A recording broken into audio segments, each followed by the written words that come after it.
Okay, so let's get started. So, hello everyone who is joining this webinar about the Master in Design for Responsible AI, or who will be watching the recording. Thanks for being here and for your interest, time, and attention. So today we have a very ambitious agenda, lots of information. I think that's the main purpose of this webinar, is to try to close the gaps that are between the publicly available information and the updates and the reality of the program. So we are going to go through these 6-7 topics. First, a bit of context of where the master is coming from and the collaboration between the Elisava and IAM. Then we're going to go a bit into the case for the program, why it started, how it's unfolding, and most importantly, who is it for. I also have some updates on highlights from the alumni and participants that I would like to share with you. Then we're going to do an overview of the format, which is very particular in the context of Elisava. It's a blended learning program, as you may know, so we'll go a little bit more into what this means. We're going to have then an overview of the program and the faculty, so that you get a better idea of how it works. And finally, some information about the application process and the payment options. That is also a kind of frequently asked topic, and the information that is available on the website is not as super clear. So we'll expand a little bit on that, and then we will have time for a Q&A. So that's the agenda for this webinar. So I will get started with the welcome. So I'm starting with introducing myself. I'm Andres Colmenares. I'm the director of the program, and also co-founder of the research lab behind the program. Here you can find my email, and if you have any questions or you want to have a call and just chat about your expectations, etc., I'm super available for that. You can also add me on LinkedIn. That's the only social network that I use, and so yeah, I'm more than happy to connect with you. And yeah, I will be guiding you through this. Also in this call, Aline from the admissions team is joining us. So if you have specific questions about the whole admission process, Aline will be able to address them. And yeah, so let's start a bit with a very, very brief intro to the school. I think the highlights, you of course can find all the extended information on the website, but what I wanted to emphasize is the relation between the Elisava as the first design school in Spain. We are all biased, I mean, but we could say with confidence that it's the most important design school, not only the first one, but the most important design school in Spain. And it operates as the federated design faculty of a larger university, the University of Vic, which is also one of the most important universities of Spain. And this is the context where the program has been is rooted, the institution essentially, that guarantees the quality standards, the network, and the prestige as well associated to this master's degree. So that's one side of the collaboration. The other side is the one that I have been leading for over 10 years, and it's the creative research lab called IAM, where we have been working in the space of responsible innovation, using futures as design tools for over a decade, looking into the socio-ecological impacts of digital technologies, and also developing a number of collective learning initiatives, different partnerships and commission projects. All of this under an ambitious long-term mission to reimagine the digital economy, to encourage solidarity and critical hope now and in the long term. We're very interested in thinking how we can imagine and reimagine the digital economy in terms of regeneration and plurality in the times that we are living. So this program is a channel for us to enact that mission. And all our projects or our practice is guided by these three principles that have been very encoded in the program and the learning approach, which is to think of futures always in plurals and think of futures as tools for anticipation, for participation, and for better collective decision making. And also thinking of futures as stories that can be invented rather than predicted. So all of this has been guiding principles as well for the program, and we use them actively across the different modules. With IAM, we have been able to work and partner with organizations across Europe and beyond. We're currently, for example, working with the Supporting a Foundation, where we do all the strategic work around supporting emerging artists from underrepresented groups. We have been also collaborating with the Innovation Agency of the UK, Nesta, with Tate, one of the most important museums of the world, big brands as Red Bull in social innovation programs, and the list goes on. And all of this expertise, all of this experience as well of working across networks is what we are bringing to this program. Also, an important background for the master comes from our experience running an international conference that was called IAM Weekend, where we were gathering every spring over 200-300 a mix of designers, researchers, strategists, technologists under speculative research themes to really think together about the implications that the evolution of the digital economy, in particular the internet, was having or is still having in our lives and in companies. And that know-how of using a conference as a creative research approach is a little bit of what shaped our interest in collaborative learning that is now taking the shape of this master program. There's also three out of the many different projects that we have been running. There are three that inform deeply the premise of a master in design for responsible AI.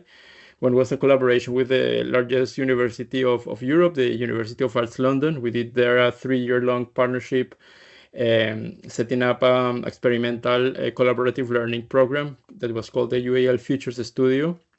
So a lot of the pedagogies and the philosophy of learning come from that experience. Then we also ran a multi-year collaboration with the Mobile World Capital Foundation in Barcelona.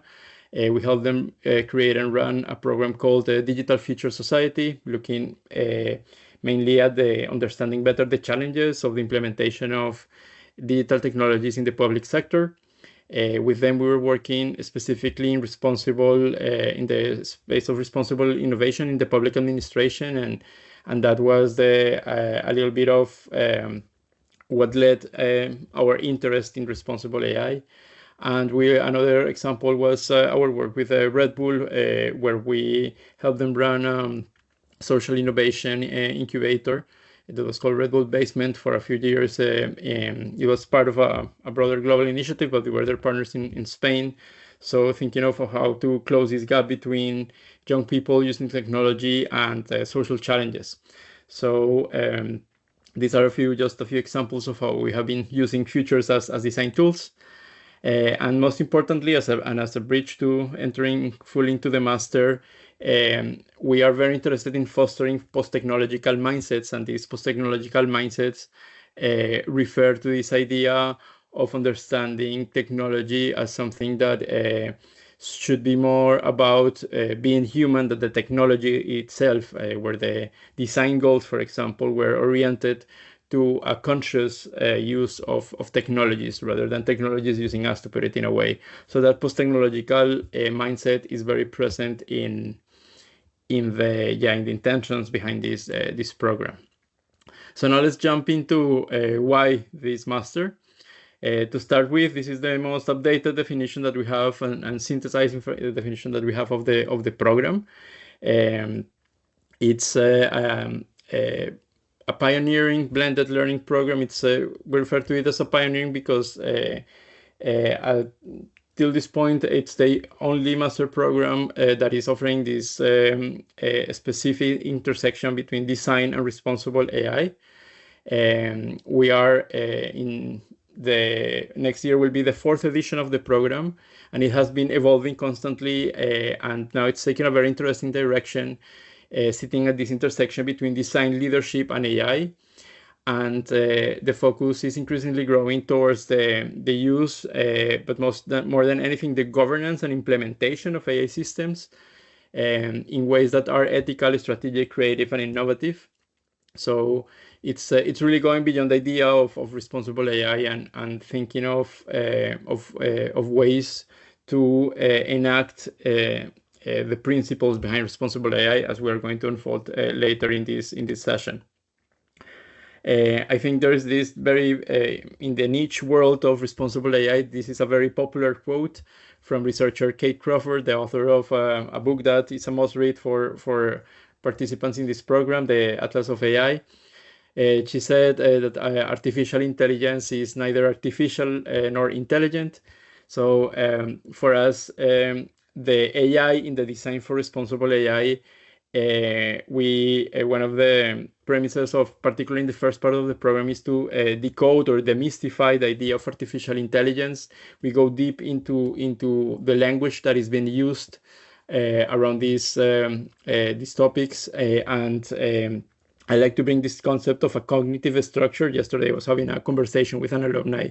She was telling me that one of the main takeaways from her experience was really the idea of having able to build a very solid and robust cognitive structure to work in technology, where and this refers mostly to the clarity, conceptual clarity, the distinctions between AI as a field, AI systems as the let's say the complexity behind some of the more simple tools that are very popular today, the ChatGPTs, Claudes, that actually belong to a subset of an application of a specific technique. So we make all these very important distinctions and study them deeply between the language that is being used, the problems and opportunities as well, the metaphors around them, and the reality of these systems, the physicality, the materiality, the temporality, so different dimensions of these systems. And that makes the program also very very grounded on the conceptual clarity that is missing in many contexts these days.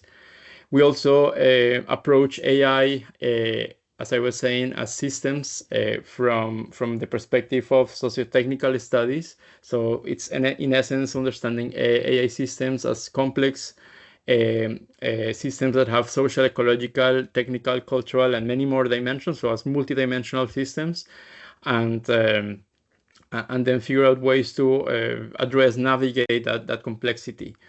We are also have a strong emphasis on looking into challenges coming from the positive and negative impacts of the implementation of these systems in society. We're looking into topics as discrimination, as environmental impacts, disinformation. So all of this through the lens of since all of the embedded complexity of these topics, our approach to learning is inspired by the idea of rhizomatic learning, which is we could say a pedagogy where the knowledge is constructed through decentralized and more network connections rather than a very linear and predefined curricula. So in fact, we are updating the curricula year after year and even between terms to ensure that the conversations that we are having are up to date to where the AI conversation is, but also rooted in the different perspectives that have been that are shaping the conversation. So for this, we bring a more like peer-to-peer based approach. It is based on a botanical concept, the concept of a rhizome. That has a strong emphasis on community-driven learning, on adaptability, on navigating complexity, and all of this is reflected in the curriculum. That what you see on the screen, for example, is the way that we are approaching the analysis of different types of AI impacts from a human rights lens, with a strong emphasis on justice-based frameworks, and also on a scalar framework. So starting from, for example, from an understanding of the human dimension of the impacts of AI, all the way to the planetary, and building on top of that an idea of anticipatory ethics, for example. So this is just a very short, small sample of the way that we are approaching AI. And then when it comes to the responsible AI, we are in a very interesting moment, because, as you can see on the screen, there's this visualization of the enforcement timeline of the EU AI Act, the most important regulatory effort so far around AI.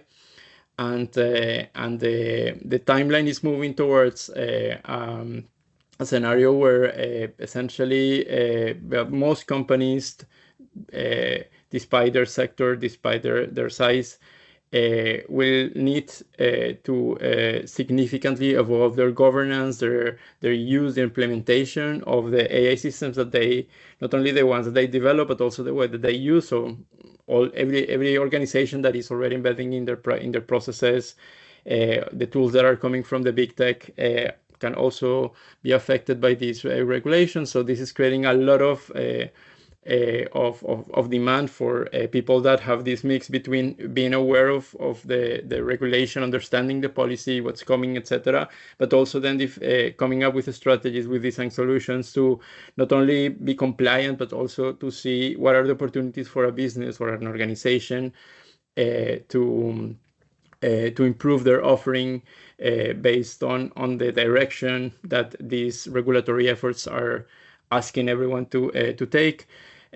So next summer, it's an important deadline when it comes to the UAA Act, but then it will only expand, and this is already manifesting in first more interest, more maturity in the responsible AI sector. But also again the need for the kind of skills, perspective, knowledge that we have been already for more than 3 years processing here in the master. Also, it's important in our definition of the program or the scope. We go beyond responsible AI. We are connecting with different networks around responsible tech, which is not only about AI, and more broadly to the field of responsible innovation that has been taking shape for many years, coming from the science and academic research. It's really like the cornerstone when it comes to responsible AI principles, and now it's becoming increasingly important for companies embedding tech to bring these responsible innovation practices. So it really goes beyond AI. And another aspect of going beyond responsible AI is the understanding of human, and increasingly important, the more than human rights as critical frameworks, particularly in a context of a climate and social emergencies that we are living. So in the program, we are having a strong emphasis on these connections between how AI systems are affecting or can enable efforts around planetary health, all the way to environmental justice. So these systems, again, systems thinking approach is very very strategically placed in the program, so that from that systemic understanding of AI, participants can gain the kind of perspective that is not that frequent out there, where usually AI is just limited to tech and to whatever is the current hype. So because all of this, our program is heavily centered on helping participants develop key skills that enable them to become designers of responsible AI. We have another definition that I forgot to include in a specific slide that is important, is our definition of design. We understand design as a decision-making practice, and this decision-making practice can be applied in multiple ways and in different contexts. I would say that in the space of responsible AI, it sits closer to the space of strategic design. However, of course, several of the participants that have participated in this program so far are coming from the UX design, interaction design, and it has this opportunity. It's two sides. So one side is for professional designers to gain this more specific knowledge or positioning as designers for responsibility, for values. But then for non-designers, which we also have a few in our alumni network, so people without a professional design background that are coming from other fields, they also shape their careers towards design. So it's by design, this program is multidisciplinary, because the premise is that to really understand and engage with complex systems, if we understand AI as complex systems, we need multiple and different perspectives. And this is at the core, again, of the approach of rhizomatic learning that we bring to the program. The skills that participants get the chance to develop throughout the 9 or 10 months of the program are around creative research, analyzing contexts. There's a strong emphasis on critical thinking, but increasingly in critical storytelling. So not just on the critical discourse, but also how that discourse can engage the specific audiences that you want to engage. And then that evolves into strategic decision making. Some of our, as you will see in a few minutes, some of our alumni are finding their career opportunities in the space of AI strategy or enrolling as AI strategists. And this is a little bit of this connection of the different skills that you have the opportunity to develop through the program. And this is, again, another very frequent question that we get of who is this program for. So as I was saying earlier, by design, this is meant to be a program not only multidisciplinary, but also interdisciplinary. So it brings together people from different professional design strands, from strategic design to communications, digital service design, UX design, but also people that are working in media, that are working in strategy and policy, data scientists. We have a few. Most of the profiles are non-technical, but it's also a program that works very well for technical, and meaning computer scientists, data scientists, so people that have a little bit more of a technical idea of AI systems. But one of the reasons we decided to create this program is actually to create more opportunities for the humanities to take part of the AI conversation. So it is really meant to, well, now we'll give you less words and more faces, specific names. So I think you can see on the, let me bring to the screen. If you go to the new website of the program, in this ai.elizaba.net, you can head to the section of alumni, and there you will see the list of names from the 2 previous years. So we are currently in the 3rd cohort. So here you have the names, and here you can filter the current students. So I will just do a little bit of an overview of the profiles that are currently doing the program. We have here, well, I think I actually have. So here you can find their links. So I was pointing here to the links, but then here back to the slides, I wanted to share some highlights from the alumni. Briefly, we have Gustav, a researcher of our relationship with time, a temporalist, who after doing the master in the first year has also joined the faculty. He's the one that is bringing this very important perspective of the relation between or the temporal dimension of AI and our relation with AI when it comes to temporality. He has been mostly working in research from ancestral AI and decolonial perspectives, and working also in spaces of responsible innovation. We have Diane, who is now has been recently hired as an AI strategist by actually one of the faculty members, by one of the consultancies. I forgot to mention Gustavo is from Brazil, working in Europe. Diane is Canadian, and working for this North American consultancy. We have also the case of Monique, another Brazilian, and who is an anthropologist and a cultural strategist. And here I want to share a very short video that she sent us some months ago. Doing a master's in design for responsible AI was more than just studying technology. It was about rethinking what it means to be human in a digital world. It brought together design, ethics, critical and systems thinking to understand AI not just as a tool, but as a cultural force. And we learned to question who builds AI, with what values, for whom. It gave me frameworks to talk about things I've always felt, like the need for care, plurality, and justice in tech. What I value the most now is my ability to translate between disciplines, between data and culture, between code and dignity. And then from the second edition, the one that went from 24 to 25, I would like to share the case of Tatiana Pilnik, who just like 4 or 5 months after graduating was hired by Google as a UX researcher in Brazil, and is doing very interesting work in this space of mainly as a lot of tech companies are focused these days on agentic systems, how to bring responsible AI to agentic systems.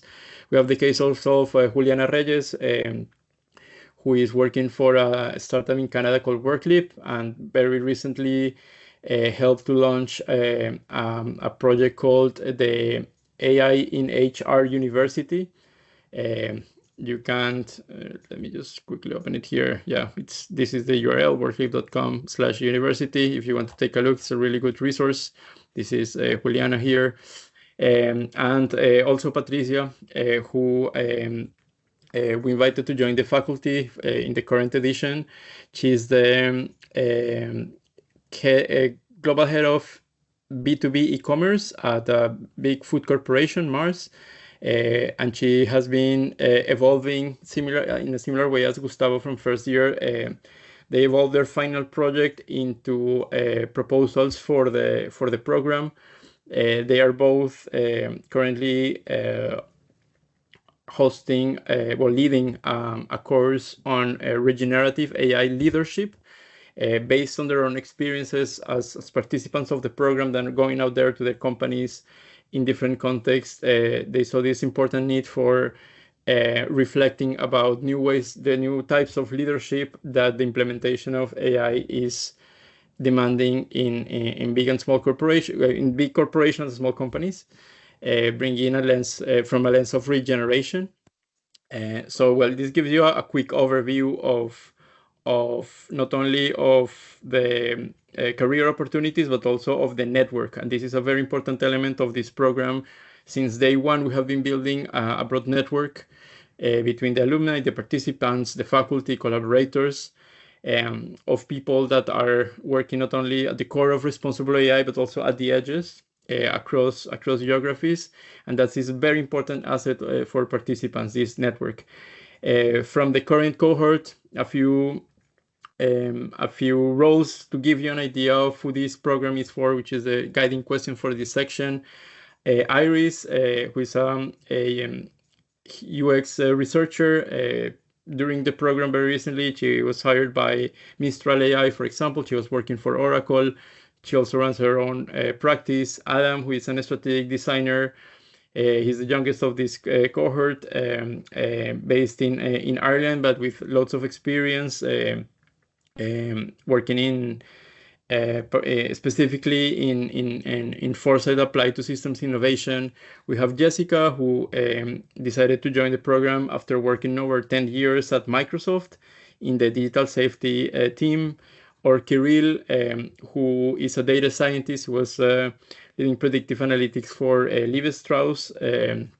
Levi Strauss is apparel company in New York, or Roberto, who is a business strategist based in Ohio, and also a private pilot who decided to join this master to gain the insights, the knowledge, but also find the language to work with his clients. And he's one of the examples of someone who is, as most of these participants, who are doing the program while continuing with their full-time jobs, which is, we designed the program essentially for this.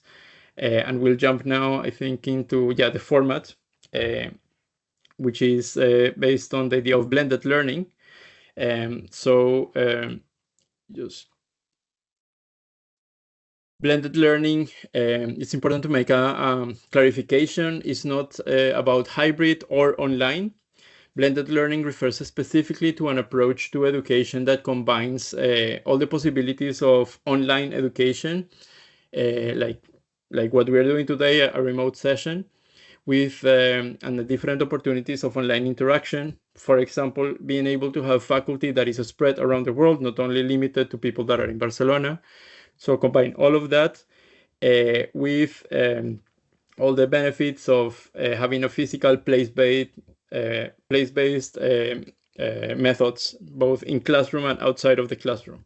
So this is coming from our experience shaping different, from conferences to workshops to larger training programs that we were running, particularly around the period of the lockdown. So in 2020, 2021, as we all know, the world changed for many, and all these options to work or learn remotely started to emerge. So this program is coming from all of those experiences of really understanding what the online, the screen-based format is good for, what opportunities it enables, and what are their limits. And on the other side, really understanding what are the opportunities of being in the same place together.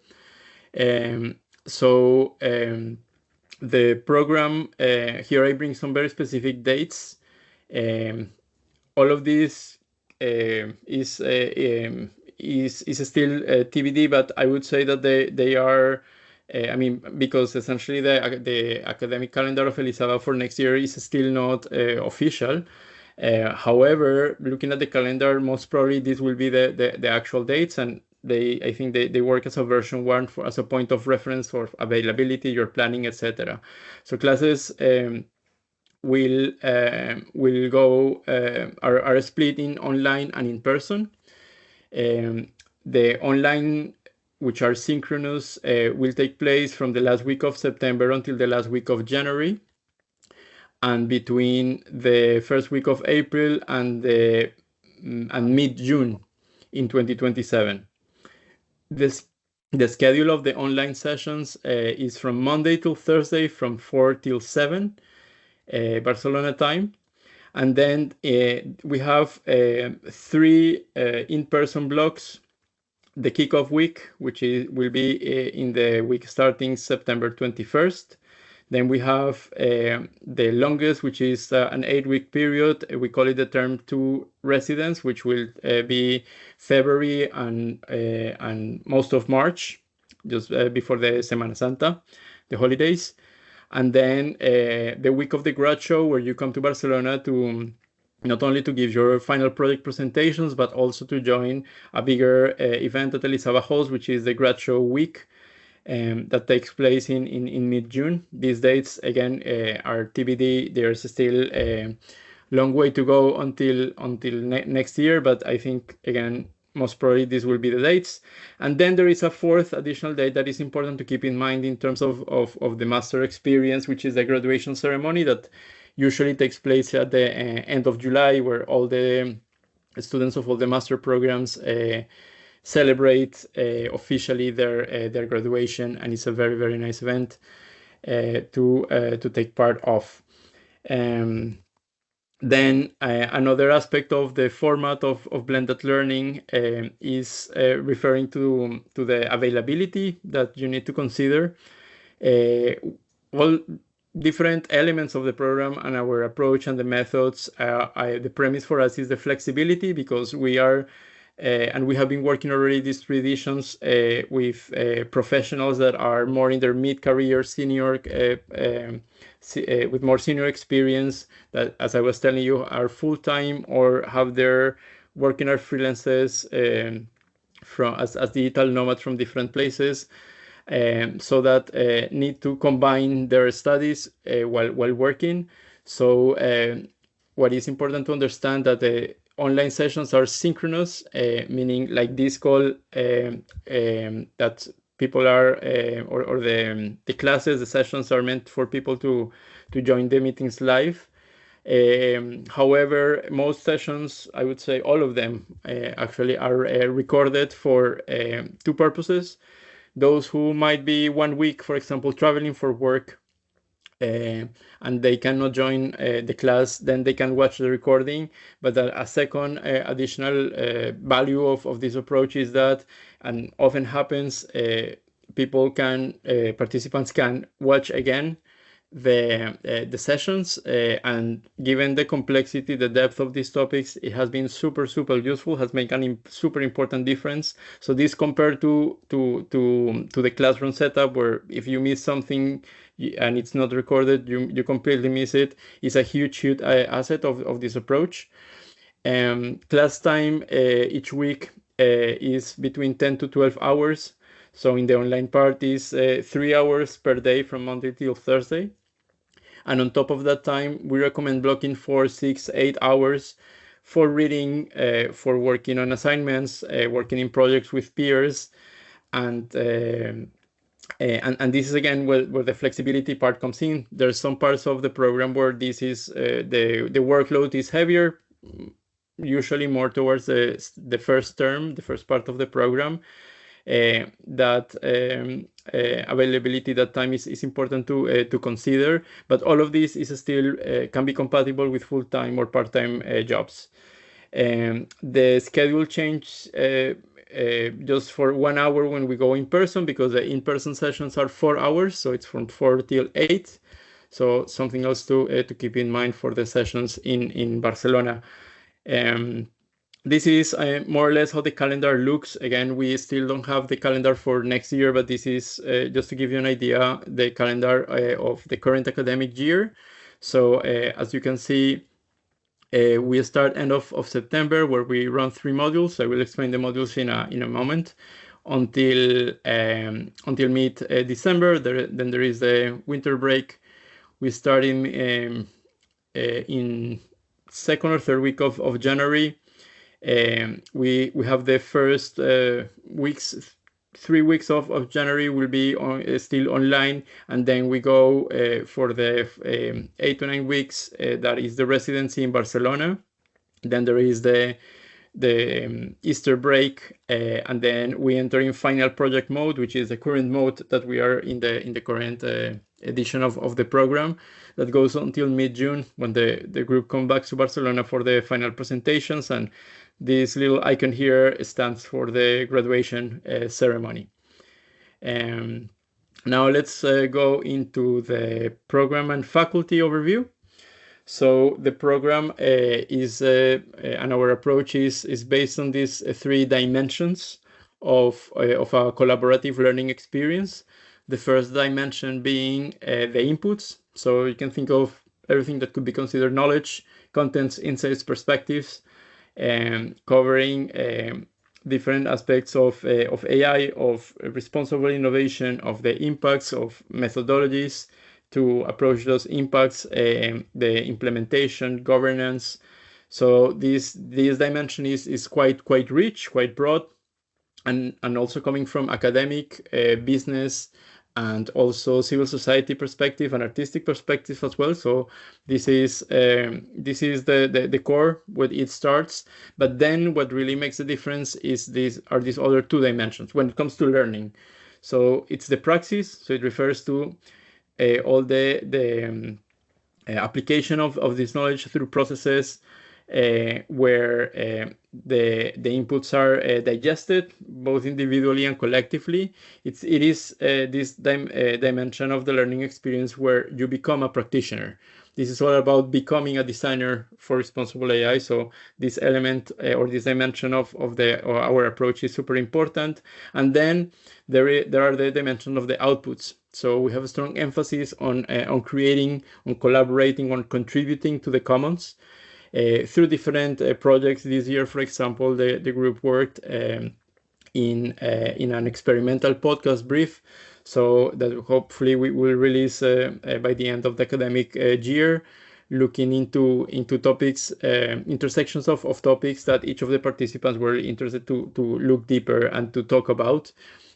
So we also are we're working in close collaboration with different organizations, so that these outputs are not only limited to the context of the program, but usually end up engaging more people and with more communities. So this is the more conceptual view of our approach.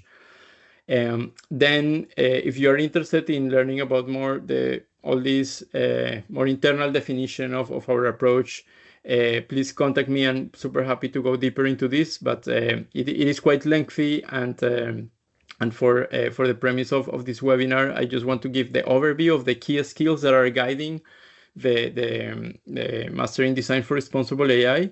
They refer to value-sensitive design, to ethical, legal, and regulatory literacy, to transparency, explainability, and traceability. So everything that is required to build trustworthy systems.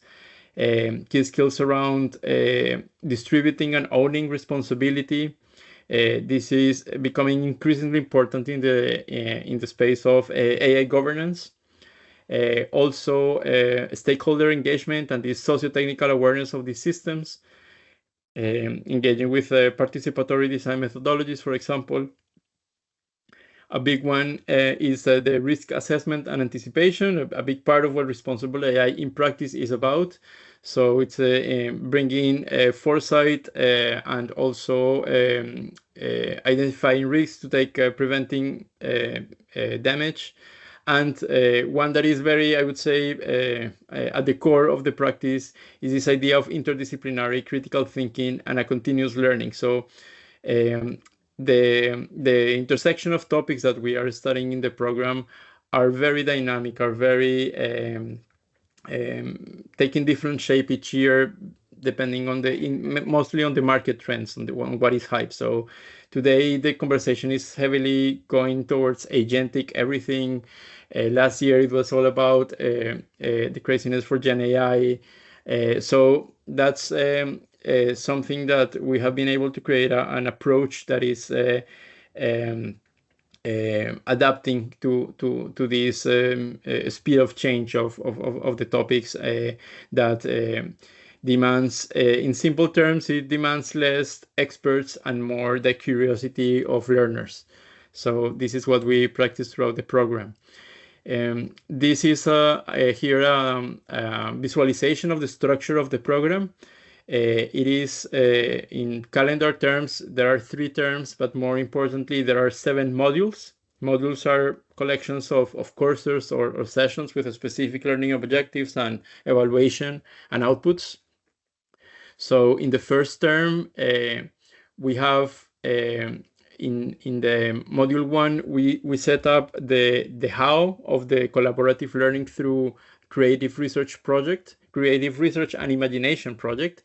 The group of participants, and this is important, we don't use the word students in the program. We refer to the students as participants.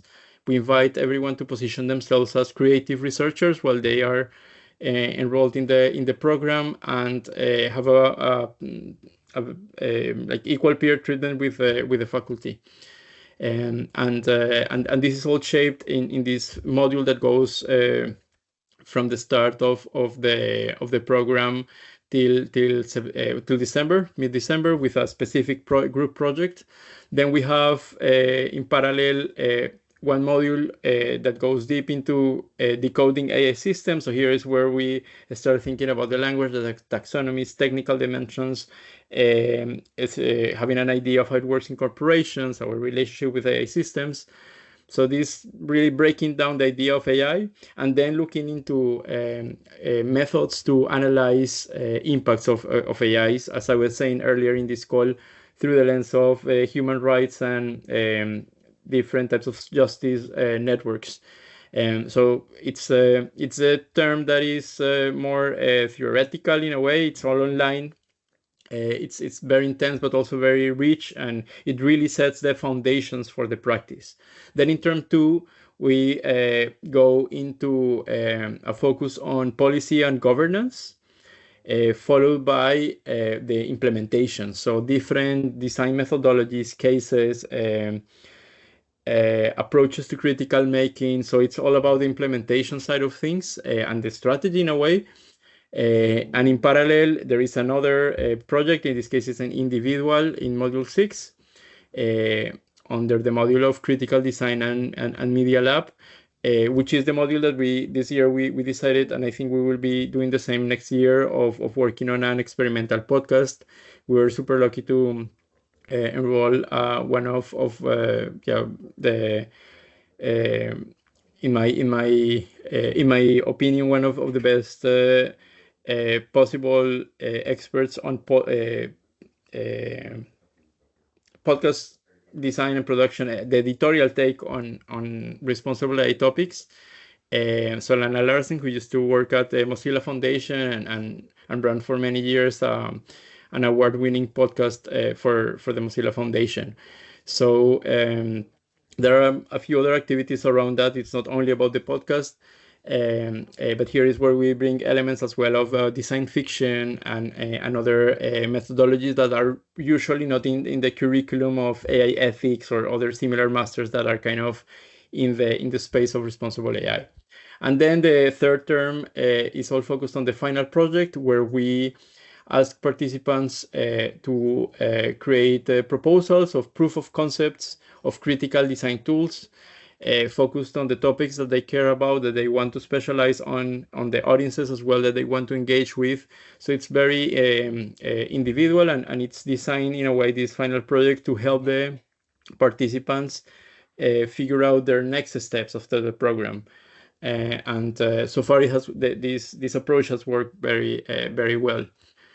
If you want to go deeper into each of these modules, a little bit more information on the different courses and how it works, I invite you to go to the new website, ai.elisava.net. If you go to program structure, you will see a breakdown of the different sessions. This is more or less the current version.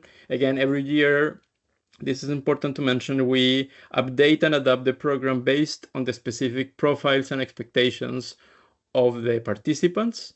Literally what I do during summer is to print your application letters, and I review the whole program based on your expectations, your needs, your profiles, backgrounds, the mix, how all of this interplays, and then update following the same framework. I update, bring new people to the faculty, make changes.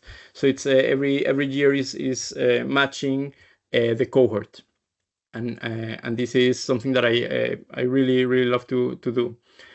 And another very important layer of the master, as I was saying earlier, is the network, the humans that bring all their expertise and their networks and the know-how, the experience in this emerging space of design for responsible AI. So for this, I want to just again point to the website. You go to the faculty, filter by the master. We have, I will just go a quick scan. Abdo, who is working in responsible AI at Decathlon, a big retail company here in Europe. We have Lauren, who recently joined the responsible AI team of Bank of Montreal in New York. She's also an academic, has been a fellow of the Aspen Institute, amazing addition to the faculty this year. We have Buse, who is an expert on AI policy and working at an organization that I strongly recommend to check their work, AI Forensics. We have Catherine from the Greenberg Foundation, which is the most one of the most important organizations working in the environmental impacts of AI systems. We have Ariel Gersenzweig, who is the reference when it comes to everything to design and technology and ethics at Elisava. Has been a contributor to the program since day one, and brings this more academic perspective on ethics of technology and design.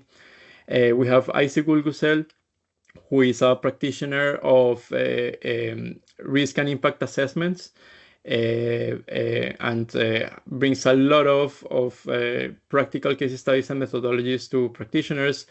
We also have Kasia Odrosek, who is currently leading the business council for AI ethics at UNESCO. She's the one shaping the module of analyzing AI impacts. She has a background in AI ethics and human rights.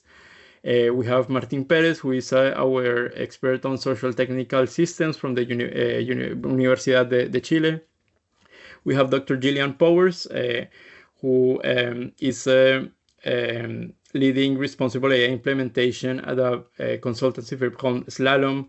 We have Eric Salvaju, artist and researcher, currently part of the Gates Scholarship at University of Cambridge, who is a reference worldwide when it comes to critical AI studies. We have Dasha Simmons, who leads a course on AI governance and AI ethics in corporations, who is working at IBM Consulting. We have Caroline Sinders, a renowned artist and human rights center designer, and Leandro Ciferri, who is the director of an organization called Ranking Digital Rights, who brings all these perspectives. He's a lawyer, brings this legal perspective on the evolution from human rights to digital rights. We have a few other people. We are working on a new update of this website and the faculty, as new people have been joining in the last few months. So this is constantly being updated. So it's important to emphasize that the most updated information of the program is in this website. If you go to the faculty list of the website of elisava.net, it's still not updated. We are working also on that update, but that is referring to the first edition of the program. So if you want to look into the faculty, the program, all of this is the website that you need to check. And here is just a collection of logos of the organizations where this faculty is working on, so you get an idea of where these perspectives are coming.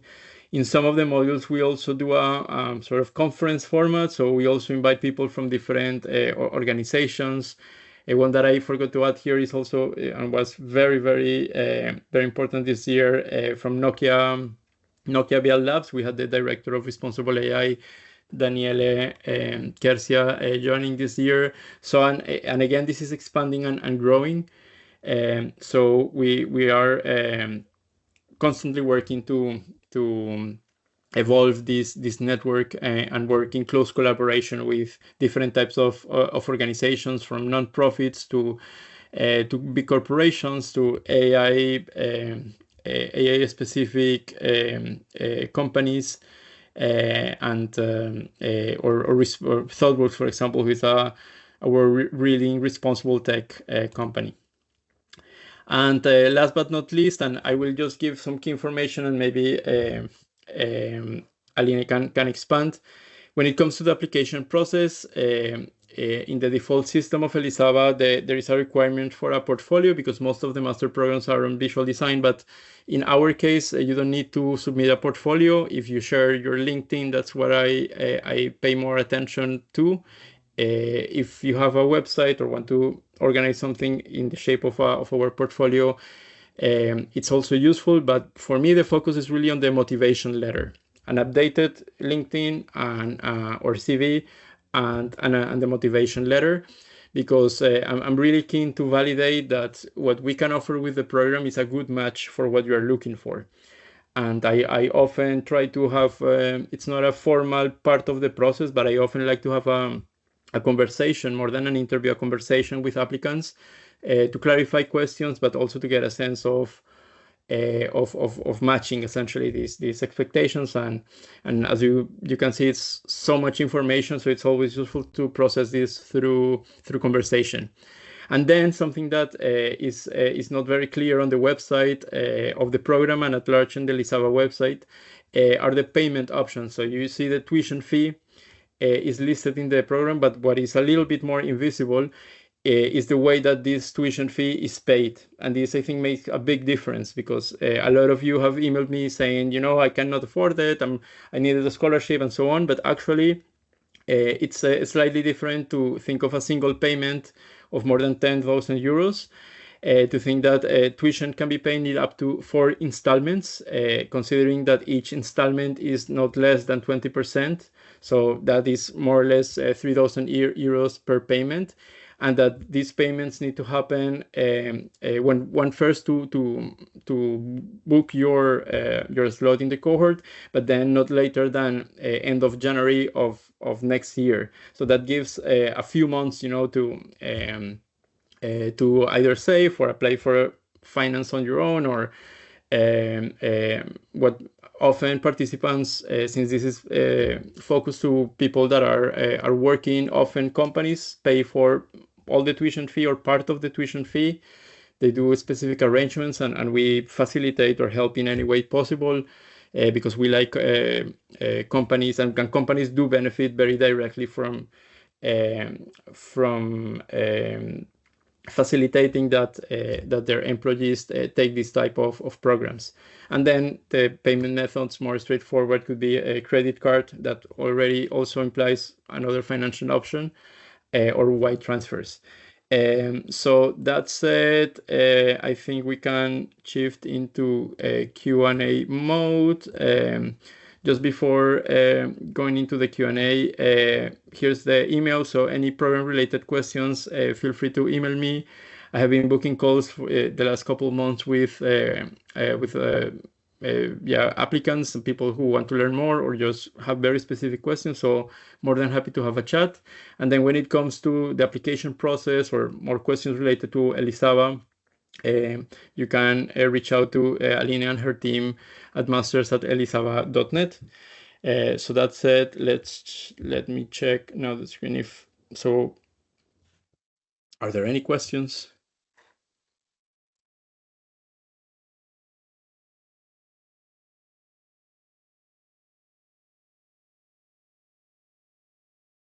Well, as well, if you're a little bit shy, you can maybe on the chat. Yeah, exactly.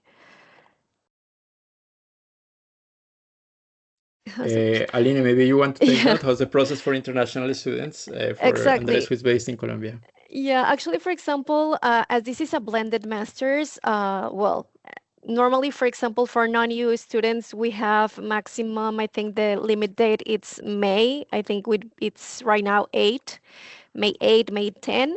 But as it is a blended master's, you have enough time to make all the process because as well, you won't need to manage a student visa.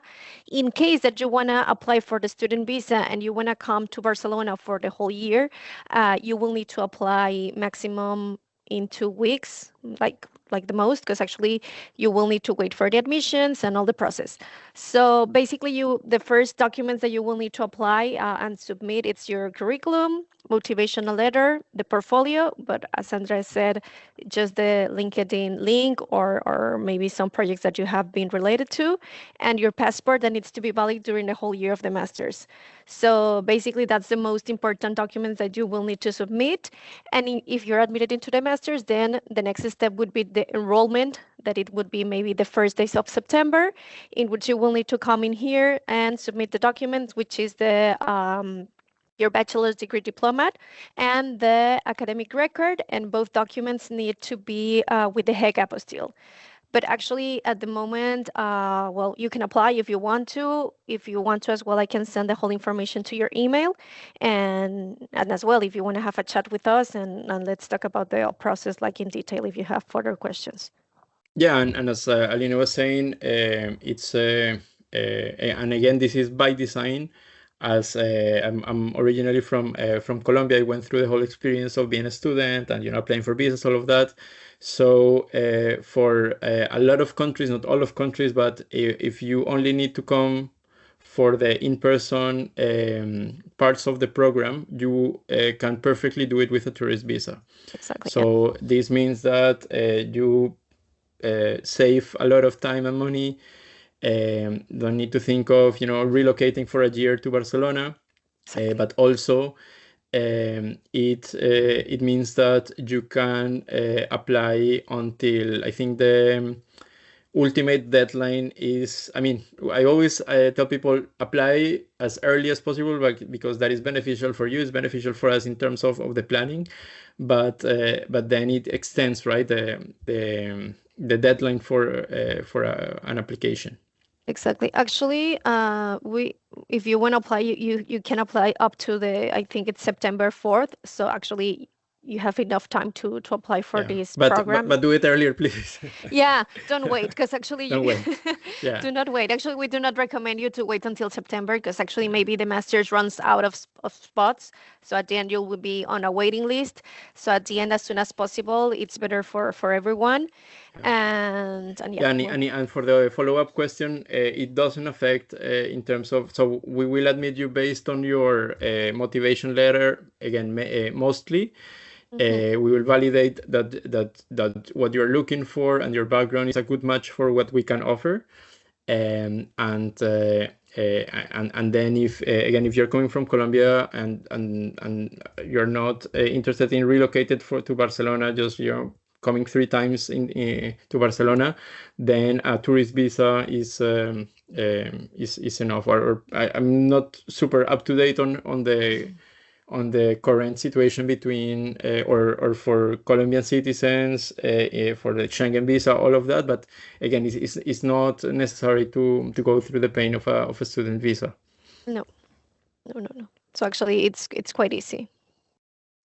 Yeah, and the scholarships, sadly, the open call for what Elisava offers every year is like 20 something half scholarships across masters. They do a broad open call, but it already took place. It happened in March, I think, the open call, Exactly. and Yeah. they were already allocated. So it's now too late for a scholarship, at least the one offered by Elisava. I recommend. There are I don't have now like a specific source, but if you look for there are some nonprofits that might sponsor particularly people based in the outside of Europe, Latin hmm America, Asia, or Africa.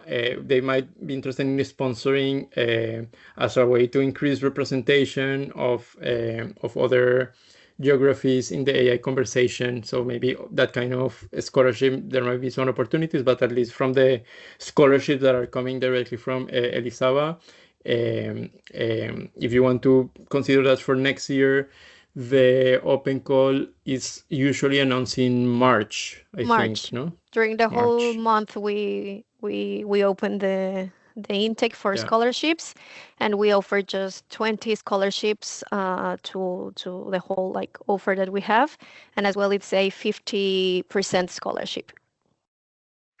Yeah. Yeah. Actually, I think for Latin America, you have Fundación Carolina. Maybe that's one of the largest like organizations that they do grant some scholarships for international students as well. Well, you have another like banks and like you can ask as well for a bank loan. Yeah. Yeah, the follow-up question. In this website, I will post the link on the chat. Oh, it has been taken down already. Yeah. I just learned this week that this website is being taken down, but it used to be a repository. So you can see that the links are there. I was not aware that it was being already dismantled. but I think or maybe it's a bug, right? Because it is supposed to work. it is supposed to work. Yeah. As well, for example, on the last on the AI link, you have the projects in there, so you have in there some projects that you can take a look into, like this one, for example. I think it's just a Let second. me. In here, like the AI projects, and it's divided by masters. For you, Andres, try this link. This is the presentations from last year. It's a long video, but it can give you an idea. I'm not 100% sure if you can access it. I think so. But if not, just email me and I can share with you the recordings of the final project presentations from last year and the year before, so that you have an idea of what type of final projects are coming out of the program. Andres, actually, I don't know if the DAIRE project is from Responsible AI. It could be. Oh yes, I forgot to mention that. Because Well, it's in it's here. It's in here. yeah. This I think is also referring to a competition. So in the previous year, the 24-25, we took part of a competition called the Global League of Responsible AI Students. So it was a competition across universities that was hosted by the Rotterdam School of the Rotterdam Business School, I think is the name. And one of the teams from our program won the competition, and this project that Aline was mentioning was the winning project. I'm not sure. I don't think that they listed the details of that specific project on the website. Yeah, I But have again, shared if the link. I think we oh, have it okay. on the AI Elisava, so they have in there a few like Oh details yes, in about the new the website we have the new an website. Yeah, abstract. Yeah. exactly. Yeah, yeah, because yeah, it's Patricia as well, Mela, Neta. Yeah, super. So I don't know if anyone has further questions regarding the masters or projects related admission process, because I know Romina has joined us a few minutes ago, and as well C, which I don't know what's your name, sorry.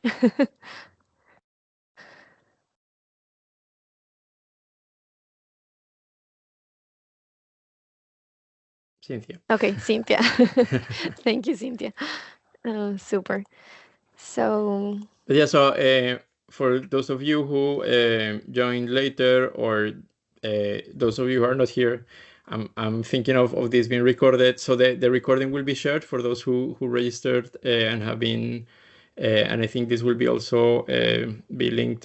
We'll share the recording somewhere and link it somewhere in the webpage, mhm. because this is really a good opportunity for us to expand. It's very difficult to make all of this into a web page, and again, all of this is constantly evolving. There's lots of updated information that is in the process of being reflected properly on the communication, external communication.